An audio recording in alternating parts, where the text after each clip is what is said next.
Hi everyone, welcome back to Learning Bridge. I hope you guys are doing good and staying safe. So I'm back again with my new video. This video is going to be really important for those who think how to make a career in data science without having any prior knowledge to computer science and coding. So watch this video till the end, and before moving forward, take a moment to subscribe my channel and press the bell icon so that you can get the notification for such interesting videos. So for this session, we have a very special guest, Mr. Novnit Kashyap. He is working as a senior business analyst in Zenon AI.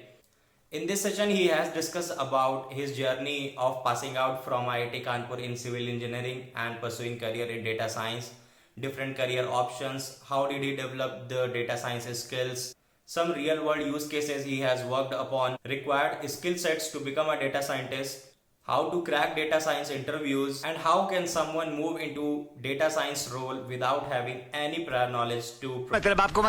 So without wasting time, let's jump on to the session.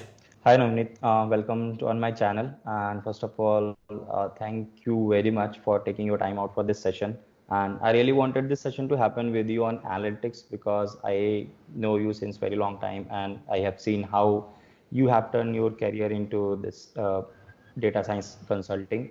So let's jump on to our questionnaire. My first question to you is, can you tell us about your journey, like being a civil engineering student in IIT Kanpur and pursuing a career in analytics, more specifically in data science consulting? Yep. Hey, thanks, Shashank. Thanks for having me here today. It's my pleasure to be a part of the show and to talk to you and your viewers.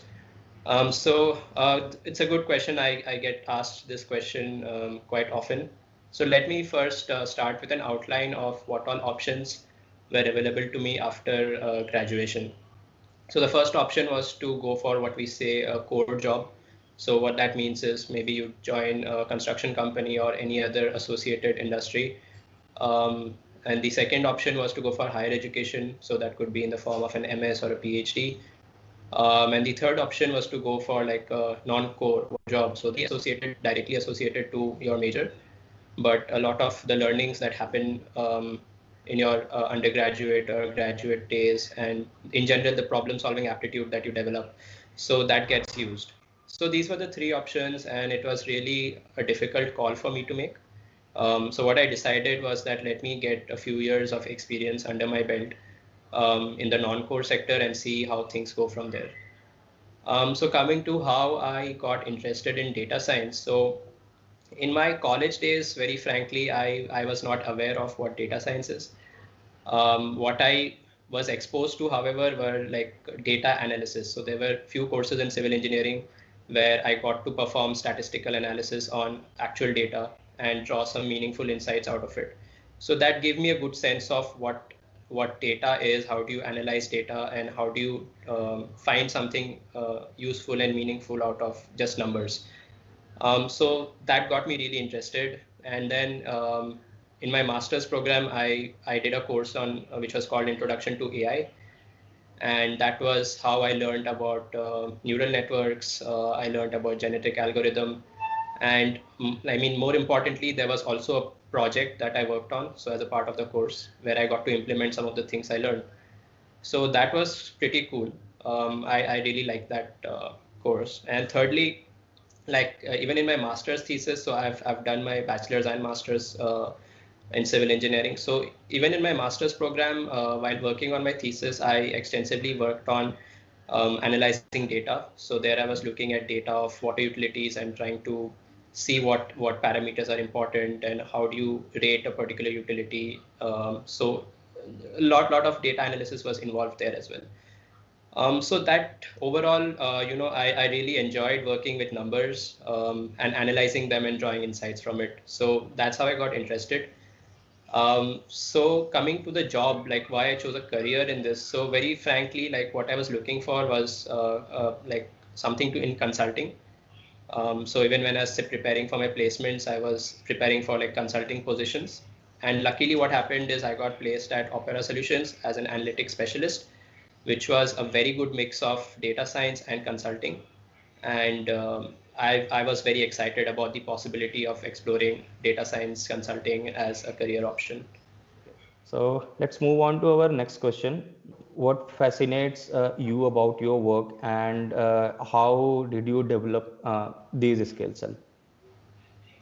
Okay.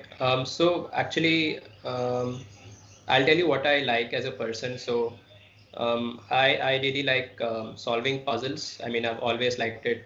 So be it in the form of riddles, some logical reasoning questions, or some math puzzles, or even trying to guess who the killer is in a mystery movie, murder mystery movie. So I mean, these just when there is like a puzzle that you need to solve, that really gets me going. So what I like to do is, the way I think of my job is I try to connect it with this, that there is a technical aspect to it. So the technical aspect is the problem solving part that I really like. So it starts by understanding the problem, what is the requirement that the client has, and based on that you design a solution. I mean, you go with some assumptions, some of them you need to later on discard, but you start with a basic design of the solution, and then you start executing it piece by piece. And the execution part is also a lot of fun because there's a lot to learn from the coding perspective and ML perspective.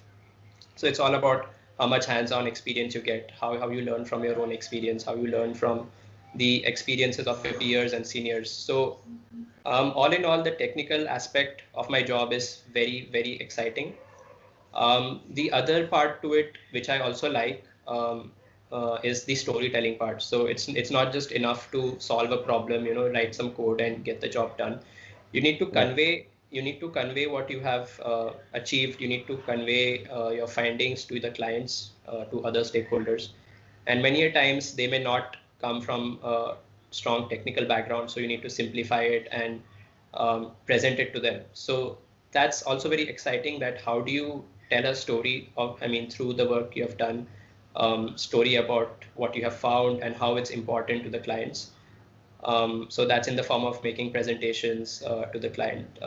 Some people may not like this part, but for me, it's equally interesting, and there's a lot to learn on this front as well. So that's on the first part of your question. So the second part is like, how did I develop my skills? I learned on the job mostly. So I was very fortunate to have very smart and knowledgeable peers and seniors from whom I learned a lot. And outside of that, I've also done a lot of self-reading and self-learning from material online. So these are in the form of blogs, some videos, or even documentation of different libraries. So they've all been very helpful in my journey uh, to have a good career in analytics and data science. So Navneet, let's move on to some interesting question. Like, can you tell us about some interesting case studies that you have worked upon since last 3 years? Sure. So every problem statement that I've worked on has taught me something new, something different. So I'm very happy about that. So overall, I have worked in a couple of industries. So I started with the entertainment industry. So there I was working with a client in the cinema industry. Then I've worked a lot in the financial services, and very recently I've started working in the human resource domain as well. So on the cinema scheduling, so we were working on a very interesting problem, which was, scheduling movies in theaters. So before lockdown, we were all, going to movies and watching movies there.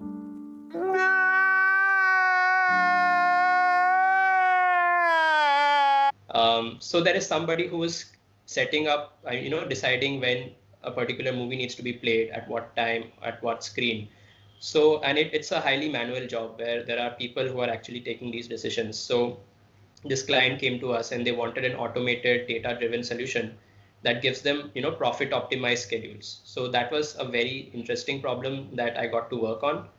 And there was a lot of predictive modeling involved in it. And there was, at the end of the day, it was like an optimization problem that you needed to solve. So great exposure, great learning on that one. Then on the financial services, I've worked quite a lot on this domain. So here, working on the customer side and trying to know who are the valuable customers for the business, who are not valuable customers. How do you define who is a valuable customer? So that was one project, I trying to identify who are the most important customers for the particular company. And then I was working on some loan renewals, who are the customers who are going to renew loans, and how do you come up with an optimized pricing for those loans? And a couple of other projects as well on the financial services side. And finally, what I'm working on is really, really interesting, which is with unstructured data. So this is on the HR space. So what they have come to us with is, documents. So it could be resumes or transcripts or other kinds of documents. And they want us to identify sensitive information, PII information in these documents and redact it from those documents. So really, really interesting problem statement, that one. And an associated problem statement was, you have job descriptions, and you have applicant, resumes and other details, and you want to match that which applicant is better suited for which job. So that is another very interesting problem that I'm currently working on. So all in all, yeah, lots of interesting problem statements, a lot of learning that has happened over the past 3 years. Okay, Ronit, like sounds like a really exciting case studies you have worked upon like during your tenure in this analytics domain. Ronit, so let's jump on to our next question. Sure. What are the key roles and responsibilities of analytics professional? Okay. So good question. So let me just give you some context first. So basically, there are different types of roles in analytics. So different roles have different responsibilities that go with it. So, what I will do is I'll focus on the types of roles I have gotten a chance to work at. So at Opera, I was an analytics specialist, and currently at Zenon, I'm a senior business analyst. So if I focus on just this kind of a role, which I think of it as a data science consultant. So there is, first of all, it's a problem solving kind of responsibility. So the client comes to you with a vague business problem. You need to understand the details of it, what is the exact requirement, and solve that problem, right? By that I mean you need to come up with a design that this is how we break down the problem. These are the smaller pieces that we solve for.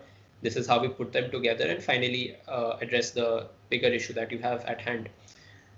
So it's problem solving, it's problem structuring, and so that's one responsibility that's on you, right? The second thing which is associated to is the client engagement. So you need to manage the client, you need to manage your teams as well. What are the client expectations?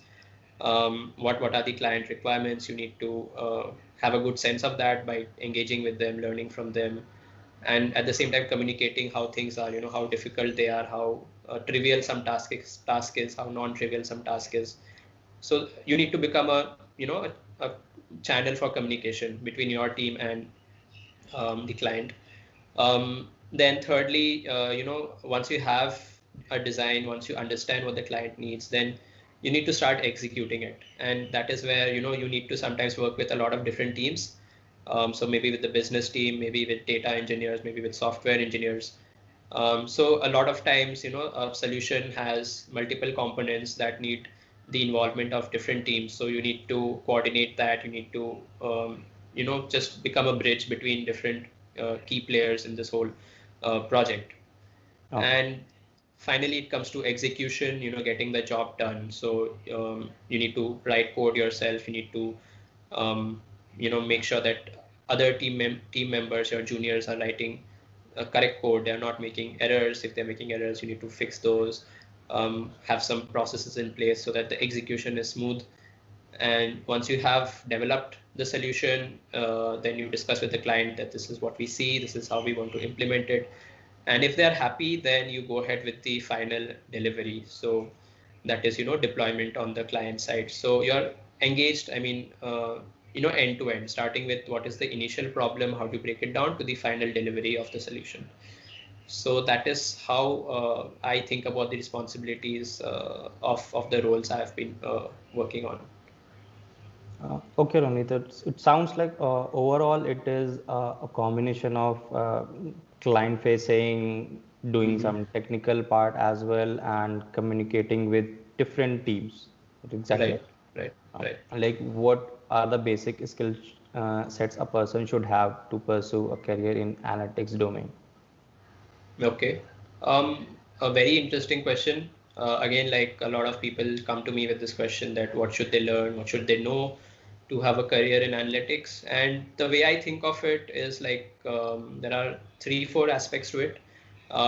So the first is coding. And even before that, like you need to know some of the basic theoretical concepts of, data analysis.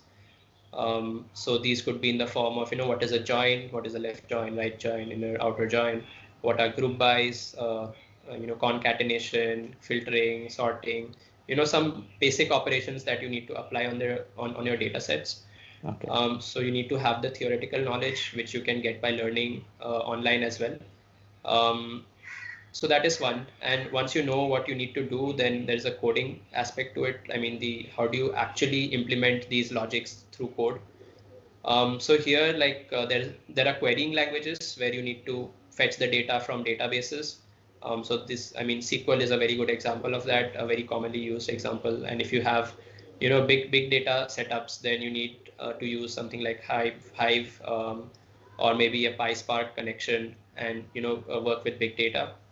Okay. So once you have pulled the data, what you can do is you can work on it in Python or R, do some analysis, try to understand what we call like exploratory data analysis. You can start doing some of that in Python or R. And then now coming to the second part, in analytics, if you're in data science, and it's like a modeling role. So there you need to have a good understanding of different machine learning algorithms, be it regression, classification, clustering, maybe some deep learning tools as well. So on this, what you can do is there is plenty of material online again that you can read. However, just reading is never enough. What you need to do is you need to get some work on some practical problems as well, right? So maybe you can take up some um, questions on some kaggle competitions, some competitions on analytics vidya, and take a crack at it, right? You can start going at it from scratch and see how are the how different tools come together, how you can use different algorithms, what are the pros and cons of them. You can actually practically start working on some of these things. And the best part is, on Kaggle, a lot of the solutions are also open source. So people submit their kernels and you can read through them, you can learn a lot from them. So of course you need to read, but at the same time you need to practically try them as well, so that you know what you're reading and you can connect it with how it's practically used. Thanks, Navneet, for Yeah. naming these skill sets. Let's jump on to our next question. How a student or a working professional who is from a non-programming background can pursue its career in analytics? Okay. Um, so yeah, good question. So I would tie this with the previous question, that what are the basic skill sets you need to have. Once you know these techniques, you know what are the different operations that you can do. How do you implement it on Python, in R, whatever language you want to work on. So the industry standard right now is Python. People are extensively using Python. So it's really good if the people can start learning about Python and what in Python, right? So Python is a very vast language. I mean, there are lots of libraries, there are lots of things you can do. So what you should really focus on within Python is the data analysis part of it. So maybe pandas library, NumPy library. So these two are very, very important, something that we use on a day-to-day basis. And if you want to then start understanding or learning about machine learning, then there is again a theoretical part to it and a practical implementation part to it. So theoretical, you can read and learn about it, and practically you need to know how do you implement it in Python or in R. So in Python, you have sklearn, which covers all the basic algorithms that you want to use. Okay. If you want to go for deep learning, then you have TensorFlow, Keras, which you can use. So these are some of the libraries that you need to start becoming familiar with. Okay. And on the visualization side, you have matpl or seaborn. These libraries are helpful. Thanks for letting us know about these useful libraries. I guess that will be really helpful for our viewers to understand the basics. Yep, yep. Okay, Navneet. So let's move on to our next question. How should a person prepare for analytics interviews? Okay.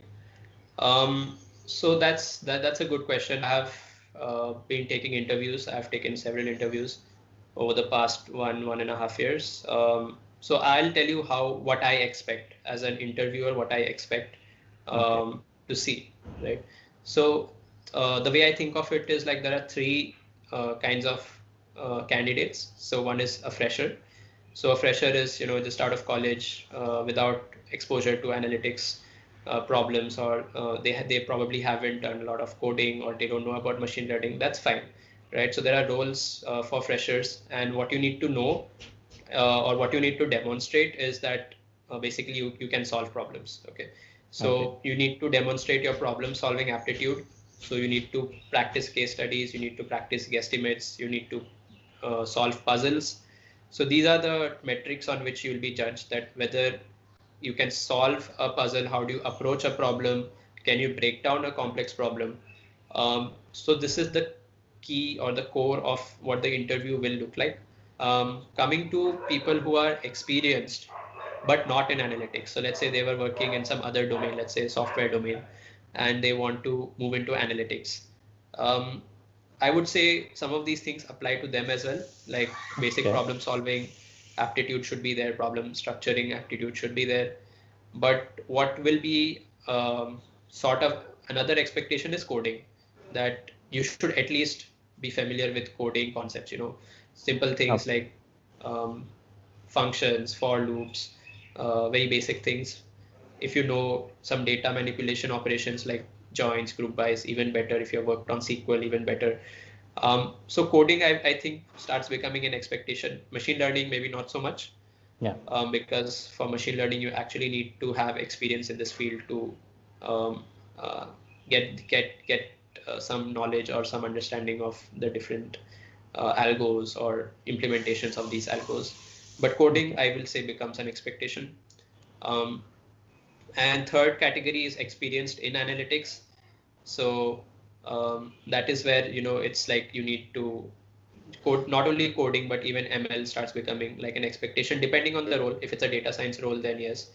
For some other roles, maybe not so much, but um, yeah. Now, just to add further to it, what's important for someone who's experienced, whether in analytics or not in analytics, is they should be able to defend their resume.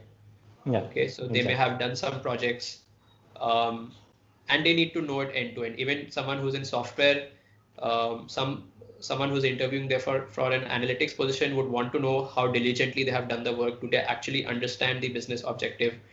Do they understand the solution? What are some of the issues in the solution? Can they have discussions around it? So you need to be very thorough with your resume. If you have written something in your resume, you need to be able to defend it. Yeah. So that, I would say, is the most important element of any interview. That the resume, you need to be able to defend each and every line of it. Yeah, exactly, Ramnit, and that I completely agree with your point. If you have written something in your resume, you have to justify it. Otherwise, there is no point to write it in your resume. Agree. Move forward for a next question. Navneet, given by the advancement of data and analytics, so what are the new capabilities and libraries are available in the market which you think analytics professionals should know? Okay, there are some, more recent um, tools or libraries that help with machine learning, so such as H2O, AutoML. Okay. These are some useful libraries that are also relevant for machine learning. They automate a lot of the things for which you otherwise need to write a lot of code. So there are functions that are very, very helpful and useful. Um, So one more thing which I want to touch upon is a lot of the more recent algorithms on deep learning, they require a lot of processing power. Okay. So you need like GPUs or very high processing to train some of these models or even run some of these models. And a lot like our computers usually are not well suited to do these tasks. So there is a Google Colab tool, which provides you a cloud-based environment that has GPUs, TPUs, which you Okay. can use for training your models and scoring your models.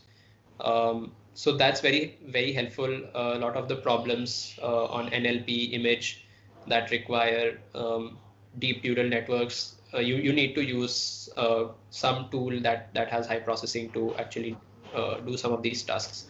So that's something I would want to highlight here. Okay. And I think these should cover the basic libraries that come to my mind right now for at least in Python. Mhm. So I hope this is helpful for the viewers. Yeah, Navneet. I mean, thanks for letting our users know about these libraries. Okay, Navneet. So I think that was a very good session with you, Navneet, and I hope our viewers will find it very useful. I mean, who are basically trying to jump into this analytics profession. So Yep, I yep. hope they will find it very useful. Thank you very much for your time. It was really a pleasure for me to have you on my show. Yeah, same here, Shashank. It was a pleasure for me to, just interacting with you, and hopefully some of the things I've shared with you today, it's helpful to your viewers. So I've tried to keep the things as accurate as I can based on whatever I have experienced. And if there are still some gaps that you think that I can address, just we can connect again, and maybe I can take some more questions. Yeah, thanks, Navneet. Thank you so much. That's it for today's video, guys. I hope you guys liked this session with Novneet. And if you guys liked it, then please like and share the video, and don't forget to comment down your queries so that I will be covering it in my next video. And if you guys are new to my channel, then don't forget to subscribe the channel and press the bell icon so that you can get the notification for my latest videos. And as I said, if anybody is interested to give a tech talk on a particular domain, then please reach out to me. I will be really happy to feature you on my channel. Till then, stay tuned and stay safe.